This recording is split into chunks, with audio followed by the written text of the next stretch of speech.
আসসালামু আলাইকুম রহমতুল্লাহি আবরাকাতু।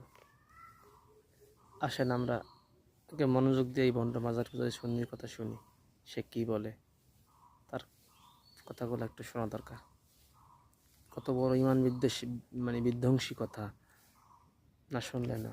ওরে কেউ যাইও না ওরে মমিন ওই না কাবার ঘরে, ওরে সিজদা দিতে যাইলে তোমার শিরিক হইতে পারে। লা হাওলা ওয়ালা কুওয়াতা ইল্লা বিল্লাহিল আলিয়্যিল আযীম। এটা কেমন কথা? আমি তো পুরাই অবাক। সেজদা কাবায় সেজদা দিলে নাকি শিরিক হইতে পারে? নাউযু বিল্লাহি মিন যালিক। এই সমস্ত মাজার পূজারী সুন্নি থেকে সাবধান থাকি ভাই, অত কখন ইমান চলে যাবে কেউ টের পাবে না। আসসালামু আলাইকুম রহমতুল্লাহি আবরাকাতু। আসেন আমরা মনোযোগ দিয়ে এই ভণ্ড মাজার পূজায় সুন্নির কথা